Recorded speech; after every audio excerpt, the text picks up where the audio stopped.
Okey, Assalamualaikum dan selamat pagi kepada semua.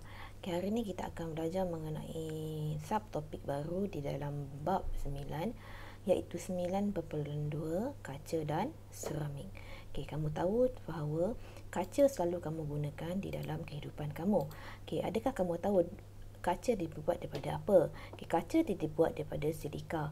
Apa itu silika? Silika adalah kandungan yang mengandungi silikon dioksida yang wujud secara semula jadi dalam pasir. So, ini adalah pasir. Dalam pasir ada silika, iaitu silikon dioksida. Okey, so silika ini akan dileburkan sekitar suhu 1500 Celsius sehingga dia menjadi cair dan akan dibentuk menjadi botol kaca. Okey, contohnya. Okey, ini adalah jenis-jenis kaca dan komposisinya. Okey, yang pertama kaca telakur. Komposisi adalah silika yang mana dia punya ciri adalah tahan terhadap haba, lengai terhadap bahan kimia.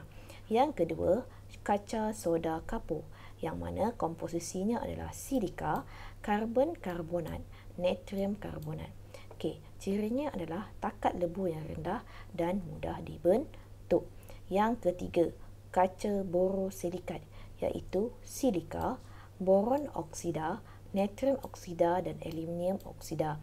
Cirinya adalah ketahanan yang sangat tinggi terhadap haba dan bahan kimia berbanding dengan kaca soda kapur. Kaca pelambung. Kaca pelambung dibuat daripada silika, pelambung dua oksida dan natrium oksida yang mana mengandungi takat lebu yang sangat rendah dan mempunyai indeks biasan yang tinggi. Okey, so apa pula seramik? Pernah tengok tak? Kamu cuba tengok barang-barang dapur rumah mak kamu. Okey, tanya kat mak kamu, mana satu yang dibuat daripada seramik? Selalunya seramik dibuat untuk menjadikan pinggan mangkuk. Pinggan mangkuk. Seramik terdiri daripada bahan bukan logam. Okey, dia bukan adalah jenis yang logam yang mana terhasil daripada tindakan haba pada suhu yang tinggi. Macam juga kaca. Okey, seramik dibuat daripada tanah liat.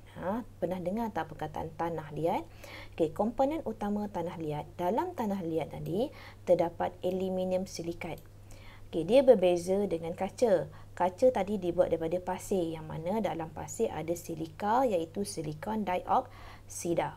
Okay, seramik pula dibuat daripada tanah liat yang mana dalam tanah liat tu terdapat aluminium silikat. Okay, seramik tahan haba dan tekanan yang tinggi. Okay, tekanan yang tinggi. Seramik juga sangat keras. Walaupun dia keras, dia rapuh, mudah pecah, lengai terhadap bahan kimia, dan tidak berkarat. Dia merupakan satu penebat haba dan elektrik yang baik. So, dia tidak dapat mengalihkan arus elektrik. Penggunaan kaca dan seramik dalam kehidupan. Berdasarkan ciri kaca dan seramik yang kita pelajari, kita tahu bahawa kaca dan seramik kita banyak gunakan dalam kehidupan seharian kita. Contohnya, kita tengok pada satu persatu. Radas dalam makmal. Dalam makmal kita ada bika, kelangkun, yang dibuat daripada kaca borosilikat. Sebab apa?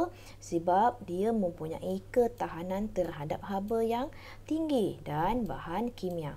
So, radas makmal kaca borosilikat. Penutup kaca mentol dibuat daripada kaca soda kapur.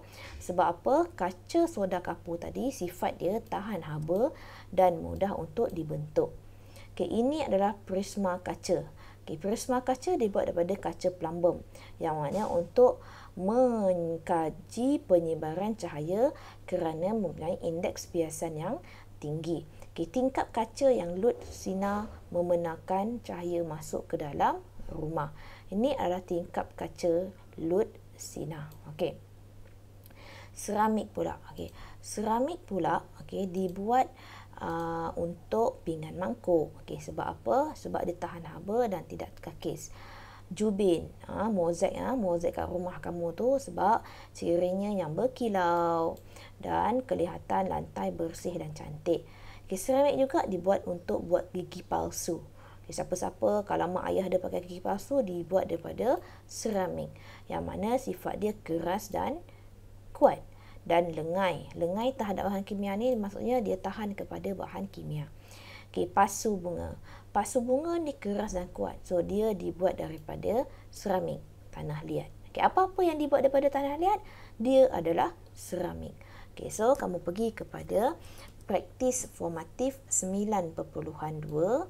Okey, komponen utama kaca dan seramik, dan nyatakan 3 aplikasi, salin saja mana-mana untuk kaca dan seramik. Okey, dan siapkan buku kerja. Okey, sekian, terima kasih.